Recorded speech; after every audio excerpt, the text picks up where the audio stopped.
आदाब। JKS news के उर्दू खबरनामे में आपका खैर मकदम। मैं हूं आपके साथ आलम खान हकला। खबरों पर आगे बढ़ने से कबल आइए नजर डालते हैं इस वक्त की हेडलाइंस पर। पुंछ की कृष्णा घाटी सेक्टर में पाकिस्तानी ड्रोन देखे जाने के बाद फौज ने चलाई कई गोलियां। इलाके में चलाई गई बड़े पैमाने पर तलाशी मुहिम।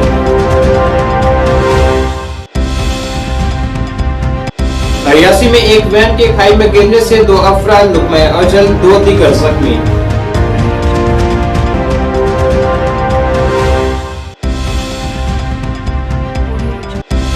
भारत रत्न इनाम याफ्ता सर सीवी रमन की याद में आज मनाया जा रहा है कौमी यौम साइंस। क्लस्टर यूनिवर्सिटी की जानिब से खवातीन कॉलेज गांधीनगर जम्मू में मुनक्किद की गई तकरीब। और पीओजे के टीपी फ्रंट ने देरीना मुतालबात के हल करने के लिए किए एहतजाज। कहा वज़ीर आज़म के हालिया दौरे से भी मायूसी हुई है हासिल।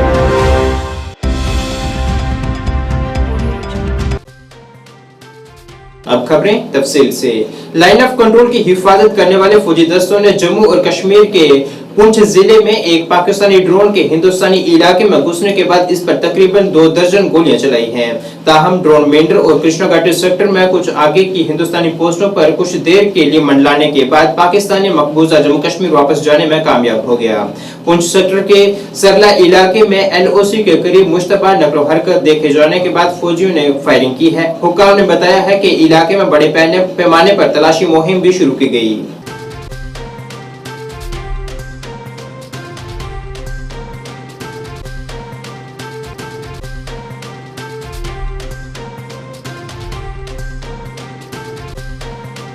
जम्मू कश्मीर के जिला रियासी में गुज़िश्ता शाम एक गाड़ी के खाई में गिरने से 2 अफराद लुक़्मा अजल और कई दीगर जख्मी हुए हैं। इत्तला के मुताबिक ये वैन जो रियासी से थप जा रही थी कि थप गांव के करीब सड़क से फिसलकर गहरी खाई में जा गिरी, जिसमें 2 अफराद रशपाल सिंह वल मुंशीराम और गणेश सिंह वल बलदेव सिंह दोनों ठप के रहने वाले थे कि मौके पर ही मौत वाक़ा हो गई है और 2 दीगर अफराद जख्मी भी हुए हैं, जिन्हें इलाज के लिए रियासी अस्पताल मुंतकिल किया गया है।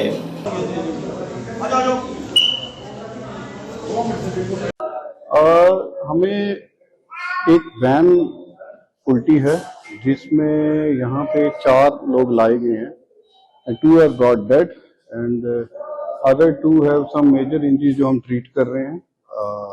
इनमें से एक को हमें लग रहा है कि हेड इंजरी भी है इन पर्टिकुलर, दूसरे के भी सर पे भी चोटें हैं बट वो रिलेटिवली स्टेबल लग रहा है। एंड उसके अलावा there are other limb fractures हैं। एक की अपर आर्म फ्रैक्चर्ड है और एक की आर्म भी फ्रैक्चर्ड है और उसकी लेग भी फ्रैक्चर्ड है। वो हम मैनेज कर रहे हैं, स्प्लिंटिंग कर रहे हैं और इनिशियल हमने रेसिसाइटेशन की है उनकी। अभी उन दोनों की लाइफ को immediately we see no threat, right. So बाकी जो फर्दर मैनेजमेंट है वो we will plan and do it. Cluster university Jammu के बॉटनी शोबे की जानिब से कौमी यौम साइंस के मौके पर आज खवातीन के सरकारी कॉलेज गांधीनगर में एक तकरीब मुनक्किद की गई है, जिस दौरान वहां बॉटनी शोबे के प्रोफेसर सुगंधा महाजन, स्टूडेंट वेलफेयर के डीन डॉक्टर रणविजय, बॉटनी शोबे के असिस्टेंट प्रोफेसर डॉक्टर सलीम मौजूद थे, जबकि साबका IFS officer doctor OP Sharma मेहमान खसूसी थे। इस तकरीब में साइंस से जुड़े मुख्तलिफ पहलुओं पर गौर किया गया है। इस दौरान भारत रत्न इनाम याफ्ता सर CV रमन को खराज अकीदत भी पेश की गई।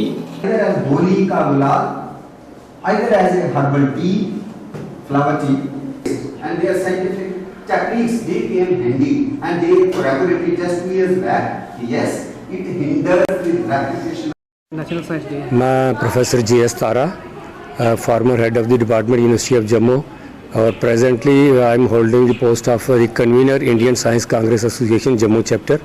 आज हमारा नेशनल साइंस डे है जो हम आज मना रहे हैं। ये हमारे जो फार्मर साइंटिस्ट हुए हैं प्रोफेसर CV रमन, उनकी जो इन्वेंशंस है, उनका जो रमन इफ़ेक्ट जो उन्होंने 1928 में जो इन्वेंट किया था, उसके बेसिस पे उनको जो है नोबेल प्राइज़ जो उनको मिला है, वो हम फील प्राउड कि we feel that is was the first Indian who has been awarded the Nobel Prize. तो आज हम यहाँ क्लस्टर यूनिवर्सिटी जम्मू में नेशनल साइंस डे मनाने के लिए यहाँ एकत्रित हुए हैं सारे, और जो हमारे चीफ गेस्ट हैं वो श्री OP विद्यार्थी जो IFS रिटायर्ड हैं फॉरेस्ट डिपार्टमेंट से, वो हमारे यहाँ चीफ गेस्ट हैं। और जो बच्चे डिपार्टमेंट ऑफ बॉटनी के हैं उनके साथ मिलकर डिपार्टमेंट ऑफ ज़ूलॉजी जो इनके साथ मिलकर हम यहाँ आज नेशनल साइंस डे जो है मनाने के लिए इकट्ठे हुए हैं। पीयूजे के डीपी फ्रंट की जानिब से आज जम्मू में एक एहतजाज किया गया है जिसमें उन्होंने कहा है कि उनसे एक लंबे अरसे से ज्यादतियां हो रही हैं। उनका कहना था कि वज़ीर-ए-आज़म नरेंद्र मोदी के हालिया दौरे से उन्हें काफी उम्मीदें वाबस्ता थी मगर उनका कोई जिक्र नहीं हुआ है। उन्होंने हुकूमत से मुतालबा किया है कि उन्हें बकाया 24.5 लाख रुपए की अदायगी की जाए, बेअराजियात को अराजी फराहम की जाए और उन्हें खसूसी दर्जा दिया जाए ताकि उन्हें नौकरियों और तालीम में रियायत मिल सके।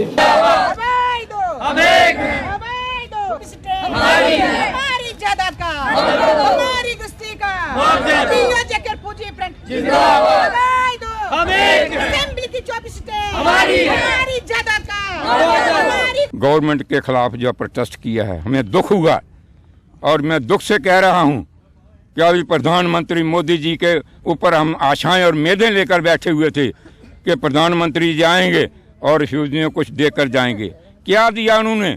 उन्हें सिर्फ हमें अंगूठा दिखाया, बाकी सबकी बात हुई लेकिन रिफ्यूजियों के बारे में एक लफ्ज़ नहीं उन्होंने निकाला कि आज रिफ्यूजी 77 साल से परेशान हैं, कोई इनका सेटलमेंट नहीं हुआ है। आप लोगों ने हमें पुलिस और डंडे सोटों के बगैर भगाया है, हम लोग फिर भी जिंदा रहे हैं। लेकिन इतना ये कहते हुए कि हम सेटल करेंगे, जब ये हुकूमत में नहीं थे तब इतनी बातें करते थे कि हम ये करेंगे, रिफ्यूजी का फुल एंड फाइनल सेटलमेंट करेंगे। 5.5 लाख रुपया देकर हमारे मुंह में टाफी डालकर इन्होंने हमारा मुंह बंद कर दिया है। अभी ये सहन नहीं होगा। अभी भी हम थोड़ी सी उम्मीद लेकर ये बैठे हुए हैं, जब तक के इलेक्शन का बिगल नहीं बजता है तब तक हम देख रहे हैं। उसके बाद हम भी अपना पासा पलटेंगे, दिखाएंगे गवर्नमेंट को कि रिफ्यूजी हैं या मर चुके हैं। ये वक्त आने वाला बताएगा। अभी हमारी बातचीत चल रही है और देखो क्या आगे दूसरी बिरादरी जो हमारी रिफ्यूजी बिरादरी है क्या संदेश देती है, हमें क्या उनसे मिलता है। क्या हम इकट्ठे होकर एक बहुत बड़ा संघर्ष करेंगे जिससे फिर इनको पता चलेगा कि रिफ्यूजी भी कोई हैं। तो इसलिए हमारी डिमांड मोटे तौर पर है, एक तो यही है कि जो 24.5 लाख रुपया है वो हमें दिया जाए और दूसरा जिनके पास ज़मीन नहीं है उनको ज़मीन दी जाए। नंबर 3 जो बाहर लोग गए हुए हैं उनकी पासी बनाई जाए। ओबीसी जुमरे ने अपने मुतालबात को पूरा करने की मांग करते हुए शुरू की अधिकार तिरंगा यात्रा आज रियासी पहुंची है जिसमें उनका कहना था कि सुप्रीम कोर्ट ने ओबीसी जुमरे के लोगों को 27% रिजर्वेशन देने का हुक्म जारी किया है लेकिन मरकजी हुकूमत इस तरफ कोई तवज्जो नहीं दे रही है। उनका कहना था कि उन्हें महज 11 से 12% ही तक सांस मिल पा रहा है जो कि सुप्रीम कोर्ट के अहकामात की खिलाफ वर्जी है। यात्रा में शरीक लोगों ने कहा है कि अगर उन्हें आइंदा आम इंतखाबात से कबल 27% रिजर्वेशन नहीं दी गई तो वो बीजेपी उम्मीदवारों को वोट नहीं देंगे। लागू करो, लागू करो, मंडल कमीशन लागू करो, मंडल कमीशन लागू करो, मंडल कमीशन बोर्ड को लागू करो, लागू करो, मंडल कमीशन बोर्ड को लागू करो, लागू करो, ओबीसी यूनिटी जिंदाबाद, आरक्षण को लागू करो। 12-14 नहीं चलेगा, 12-14 नहीं चलेगा, 12-14 नहीं चलेगा, 12-14 नहीं चलेगा। इनसे पहले बंसीलाल चौधरी जो यहाँ के इंचार्ज हैं उन्होंने सब कुछ बता दिया। मैं ब्रीफली थोड़ा सा ही आपको बताऊंगा कि हमारा जो मुद्दा 27% आरक्षण का है जो मंडल कमीशन 1992 में लागू पूरे देश में हुआ था वो जम्मू कश्मीर में नहीं हुआ। एक ही मुद्दा है हमारा, 1947 के बाद आज तक किसी भी सरकार ने ये मुद्दा हमारा हल नहीं किया। और दूसरा मुद्दा है हमारा जाति आधारित जनगणना। अगर जानवरों की जनगणना हो सकती है तो ओबीसी का कॉलम जनगणना में क्यों नहीं, एक ये हमारा मुद्दा है। बाकी सब कुछ इन्होंने बता दिया है, पूरे सिलसिलेवार तरीके से आपको इन्होंने बता दिया है। हमारा यही मुद्दा है कि सबसे पहले 27% आरक्षण दिया जाए, जैसे बाकी कम्युनिटियों को देश के अंदर उनका हक दिया जा रहा है, ओबीसी को भी उनका हक मिलना चाहिए। देखिए जैसे चौधरी साहब ने बताया कि देश में हमारी आबादी इस समय आधी से ज़्यादा आबादी ओबीसी की है और ओबीसी की वजह से ही प्रधानमंत्री बनते हैं, ओबीसी वजह से ही स्टेट की सरकारें बनती हैं। अगर ऐसा नहीं करते ये तो इस बार हमारे जो वोट हैं वो सिटिंग सरकार को नहीं पड़ने वाले हैं। ये यात्रा जो है 8वीं यात्रा हमारी जम्मू से निकली थी और डंसाल से होती हुई ये उधमपुर में बहुत बड़ी एक शहर के अंदर एक पैगाम देने के लिए ओबीसी समाज को एक वहाँ पे एकजुट होकर हम बाज़ारों में निकले और उसके बाद हम यहाँ पे कटरा में, उसके बाद आज रियासी पहुँचे हैं। आज 27 तारीख है। आज हम मूव करेंगे पौनी, उसके बाद हम मूव करेंगे पामला, देवक और संडरबनी में। और संडरबनी में 29 को ऐसा ही कारवां वहाँ पे निकलेगा बाज़ार में। तो मैं इसका उद्देश्य हमारा यही है कि एक तो लोगों को जो संवैधानिक अधिकार बाबा साहब ने हमको दिए, article 15(4), article 15(5), article 16(4), article 16(5), article 243 D6, article 243 T6, article 340, 48, 42, ये बाबा साहब ने ऐसे उसमें संविधान के अंदर ऐसी धाराएं लिखी जिनसे हमें बराबरी से जीने का हमें अधिकार दिया। लेकिन 31 साल आज बीत जाने के बाद भी जब सुप्रीम कोर्ट की जजमेंट हो गई 16/11/1992 को, तो विच मीन्स कि ये कानून सबको मानना पड़ेगा। लेकिन जम्मू कश्मीर के सरकारों ने अनदेखी की।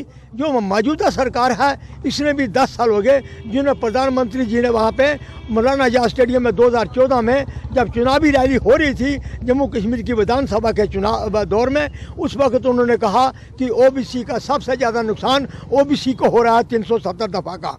तो साथियों, 370 दफ़ा का नुकसान यह था कि हमें आज तक ओबीसी को जम्मू कश्मीर में सरकारी नौकरियों में 27% आरक्षण नहीं मिला, जो सुप्रीम कोर्ट ने एक कहा था कि सुप्रीम कोर्ट ने कि पूरे हिंदुस्तान में लागू है वो कानून। जम्मू के बैन अवी सतह के अदाकार मानिक गुप्ता ने न्यूयॉर्क फैशन वीक में एक ही सेशन में 11 डिजाइनर के साथ काम कर तारीख रकम की है।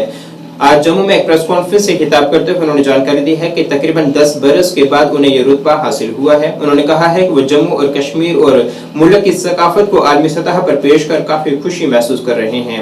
उन्होंने नौजवानों से अपील की है कि वो अपनी जिंदगी में सख्त मेहनत करें ताकि कामयाबी खुद उन्हें सरफराज करे। मेरा नाम मौनिक गुप्ता है और मैं जम्मू का रहने वाला हूँ। ये मेरे बड़े भाई हितेश गुप्ता है और ये मेरे हमारे फ्रेंड दिशंबर जी। और पहली बात तो थैंक यू आप सबको, शुक्रिया कि आप अपने पास समय निकाला है और यहाँ पे आए हो। तो मैं मुंबई में रहता हूँ, अभी मॉडलिंग और एक्टिंग करता हूँ, 10 साल हो गए। और एक सपना था, मुंबई में काम किया मैंने, काफ़ी मेहनत की, काम किया, मगर एक सपना था कि इंटरनेशनल काम करूँ।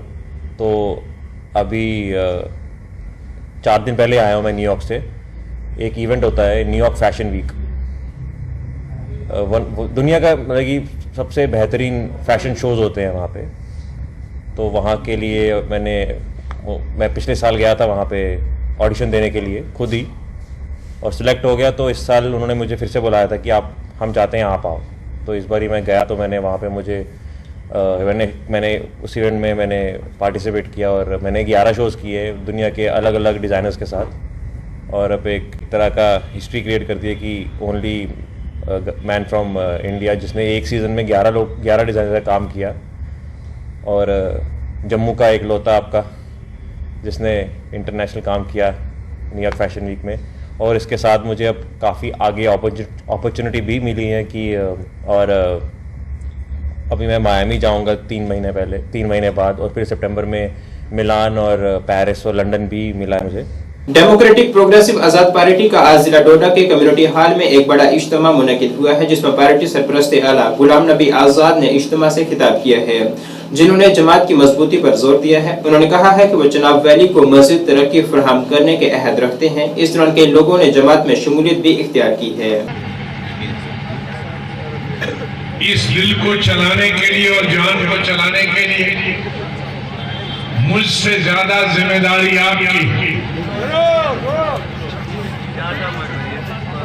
और इस चुनाव वैली या इस रियासत का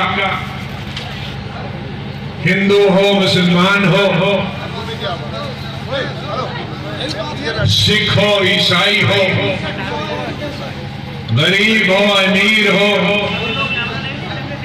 देहात में रहने वाला हो, कस्बे में रहने वाला हो, शहर में रहने वाला हो, मेरे लिए सब बराबर। अल्लाह ताला ने इस कायनात को बनाया है और हमें, अगर हम अल्लाह पर भरोसा करते हैं, विश्वास करते हैं, तो हमने अल्लाह की बनाई हुई इस कायनात के बीच में कोई बंटवारा नहीं करना चाहिए, उसमें कोई तफर्रुक नहीं करना चाहिए। हमने सबके साथ इंसाफ करना चाहिए। इसलिए जब मेरी पार्टी का सवाल आता है, मैंने अपने साथियों को ये साफ जाहिर कर दिया है कि यहां इस पार्टी में कोई भेदभाव नहीं होगा,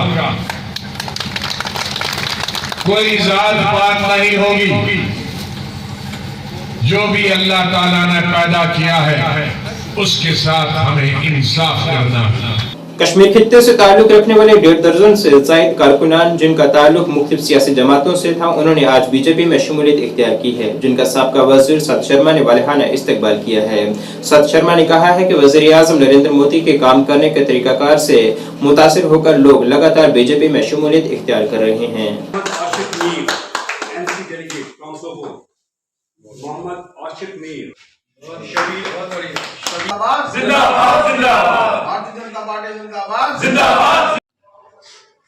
आज हमारे कश्मीर प्रोविंस से भारतीय जनता पार्टी के केंद्रीय कार्यालय में लगभग 1.5 दर्जन 18 से 20 कार्यकर्ता आम जनता के जो नागरिक हैं अलग अलग पार्टियां छोड़कर भारतीय जनता पार्टी में शामिल हुए। नरेंद्र भाई मोदी जी की नीतियों से प्रसन्न होकर जिस तरीके से देश आगे बढ़ रहा है, 2014 से लेकर 2024 तक का 10 वर्ष का अंतराल आम जनता को जब लगता है कि उसका कंपैरिजन यूपीए के पिछले 10 वर्षों से जब किया जाता है तो उनको लगता है कि किस तरीके से देश आगे बढ़ा है। आज उन्हीं नीतियों से प्रसन्न होकर के जिस तरीके से नरेंद्र भाई मोदी जी की नीतियां, चाहे वो जम्मू कश्मीर को लेकर हों, चाहे वो पूरे भारतवर्ष को लेकर हों, और जिस तरीके से जम्मू कश्मीर के प्रति उनका प्यार रहता है। वहीं साबका वजीर सत शर्मा ने आज बीजेपी दफ्तर में जनता दरबार मुनक्किद किया है, जिसमें काफी तादाद में अवामी मसाइल सुने गए हैं और उन्हें हल करने के लिए कार्रवाई की गई है। इस दौरान सत शर्मा ने जानकारी दी है कि बीजेपी ने अवामी शिकायत के अजाले के लिए यह प्रोग्राम शुरू किया है, जो कि हफ्ते के 6 दिन जारी रहता है।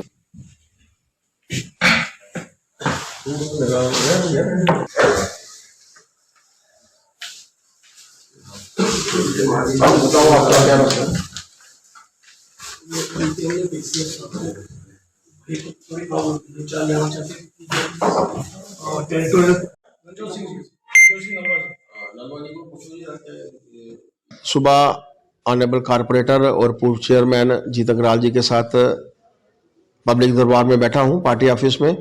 आम जनता की तकलीफें सुनी है और हमारे माध्यम से ये कोशिश रहती है कि जो देश के प्रधानमंत्री का एक सपना है कि डोर स्टेप के ऊपर लोगों की समस्याओं को सुना जाए, उसका समाधान हो। इसके लिए हम यहाँ पर पार्टी की तरफ से जो तयशुदा कार्यक्रम है उसके अंतर्गत हम लोग जो है वो बैठते हैं।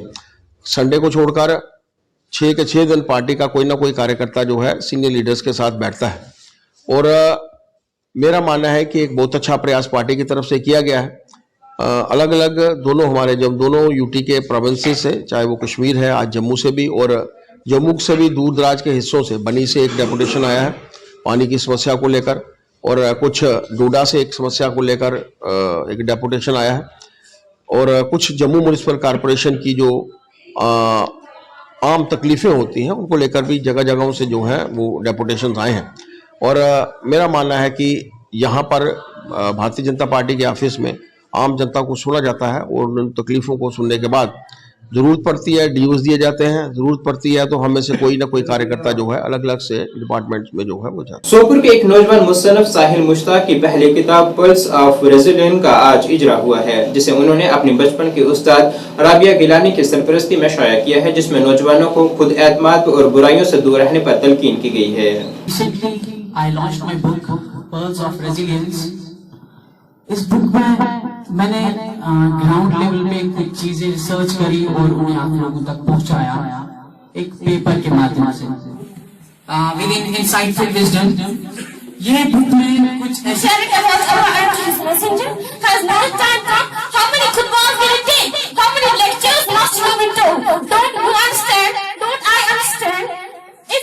मैंने 2021 में ये बुक जो है लिखना स्टार्ट करी है एंड बहुत बार मैंने सोचा कि मैं इसे लॉन्च करूं बट पॉसिबल ना हो सका क्योंकि हर बार इसे पढ़ने से मुझे कोई ना कोई कमी इसमें नज़र आती थी जिसको धीरे धीरे मैंने हर बार पढ़ के इसमें चेंजेस लाई और मेनली जो मेरा फोकस रहा है इस बुक में वो कि आज की प्रेजेंट जनरेशन को एक प्रेजेंट लाइफ देने का कि प्रेजेंट में किस तरह से जिया जाता है न कि पास्ट को लेके न कि टेम्परेरी या ऐसे अब्यूजिव सब्सटेंस जिनको जो लिए जाते हैं आजकल की जनरेशन में सबसे ज़्यादा उनसे कैसे दूर रहा जाए ये मेन फोकस रहा है इस बुक का। जनरल यूथ के लिए खासकर यंगस्टर्स के लिए यही मैसेज है मेरी तरफ से कि अपनी पर्सनल जो ग्रोथ है उस पर आप काम करें, सेल्फ अवेयरनेस पे काम करें, न कि ऐसी चीज़ों की ओर जाए जो कि कुछ टाइम बाद आपको ये चीज़ रियलाइज करे कि काश मैंने ये ना किया होता क्योंकि इन रास्तों पे आप जब जाते हैं आप कभी ना कभी कहीं ना कहीं खुद की नज़रों में भी गिर जाते हैं। आप अपने वक्त के साथ साथ अपने दर्द को भी बढ़ावा देते हैं न कि इन चीज़ों से दर्द कम होता है क्योंकि इन चीज़ों से आपका वक्त भी ज़ाया होता है एज वेल एज आपका दर्द जो है वो भी बढ़ ही जाता है और आपको रियलाइज़ होता है कि जिस टाइम पे मैंने ये सब्सटेंसेस लिए काश वही टाइम मैंने अपनी ग्रोथ में लगाया होता। आप एज टीचर क्लास में जाते हैं ना तो आप बच्चों को इक्वली देखते हैं तो मैंने जो बातें कही थी साहिल उसको इतना सीरियसली लेगा मुझे इसका बिल्कुल अंदाज़ा नहीं था। हाँ अलबत्ता ये ज़रूर था कि जब भी वो कोई नए वर्ड्स लिखता था when he was in class 6th and 7th तो जब भी वो कोई वर्ड्स लिखता था he tries to show me कि देखिए मैम मैंने ये लिखा है और ये लिखा है तो आई अप्रिशिएटेड हिम और मैंने काफ़ी बार इसको बोला भी कि नहीं आप लिख सकते हैं। दैट वाज ऑल और ये इसी का बड़कपन है कि इसने इस बात को याद रखा और इस पर अमल किया। ऐसा नहीं है कि ये लिख नहीं सकता था माशाल्लाह तभी उनके अल्फाज ऐसे थे बट जब भी हम लिखना शुरू करते हैं जो भी राइटर है जो भी पोइट है मेरे ख्याल में जब स्टार्टिंग होती है तो हम अपनी इमोशंस हाइड रखते हैं हम नहीं दिखा पाते कि हम क्या लिख रहे हैं उस वक्त साहिल ने जो दिखाया और उसको एक गाइडलाइन मिल गई। वैसे ही कुछ स्टूडेंट्स और भी थे जो मुझे अभी फर्दन याद है कि वो भी थोड़ा बहुत लिख रहे थे बट किसी ने को एज राइटर चूज करना खुद को बहुत मुश्किल काम है तो ये साहिल का बड़प्पन था कि उसने खुद को इस फील्ड के लिए। समाजी बहबूद महकमे ने कम्युनिटी हॉल भद्रवा में एक रोजा सैनिटेशन कम ट्रेनिंग प्रोग्राम का इनेकाद किया है। इस मौके पर एडीसी भद्रवा डीडीसी धनंतर सिंह समाजी बहबूद ऑफिसर सुभाष कोतवाल और कसीर तादाद में तुलबा और दीगर शख्सियात मौजूद रहीं। इस मौके पर मुख्तलिफ मुकर्रिरीन ने बच्चों के हकूक जुवेनाइल जस्टिस एक्शन के नफाज के बारे में रोशनी डाली है। उनसे गुजारिश करना चाहूंगा कि वो आज के इस प्रोग्राम और इस टॉपिक वहाँ बच्चे तो होते हैं बचपन नहीं होता बच्चे की आइडेंटिटी को हम डिस्क्लोज नहीं कर सकते हैं। Thank you everyone. होपफुली आपको कल देखने को बहुत बहुत शुक्रिया।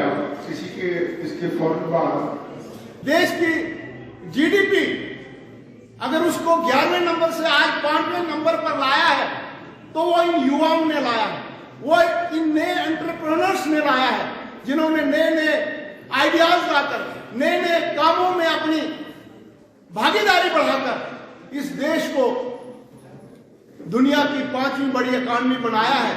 जो हमारे आने वाले जो हमारी जनरेशन्स हैं जो हमारे बच्चे हैं उनके साथ एक अच्छा सलूक हो उनका लालन पालन ठीक से हो उनको आगे आने वाले समय में देश की बागडोर संभालनी है तो उसके लिए सरकार की तरफ से बहुत सारे ऐसे प्रोग्राम हैं जो यहाँ पर आज महकमा सोशल वेलफेयर की तरफ से ऑर्गेनाइज किए गए थे और मुख्तलिफ एक्सपर्ट्स इसमें पुलिस से जुडिशरी से और भी जो ऑर्गेनाइजेशन जो इसमें काम कर रही हैं उन सब लोगों को यहाँ पर दावत दी गई है और स्पेशली जो हमारा रिमोट एरिया है जो हमारी बहनें गांव में जो इन चीज़ों को फेस कर रही हैं उन सब लोगों को यहाँ पर आज बुलाया गया था और इस पर जो भी सरकार की तरफ से नए कानून बने हैं जो नए जो इसमें प्रोग्राम्स हैं बच्चों का कुपोषण ना हो उसके लिए जितने भी स्कीम्स हैं उनके बारे में आज यहाँ पर बताया गया है और उन सब लोगों को आगाह किया गया है कि सरकार की तरफ से कितने इंसेंटिव्स कितने प्रोग्राम्स इन बच्चों के लिए हैं।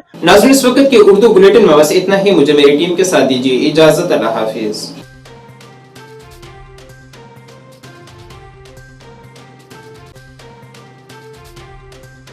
मैं यहाँ पर स्पष्ट करना चाहता हूँ अध्यक्ष महोदय बहुत सारे लोग इस क्वेश्चन को भी क्रिएट करने का कोशिश करते हैं, इसमें आशंका व्यक्त करते हैं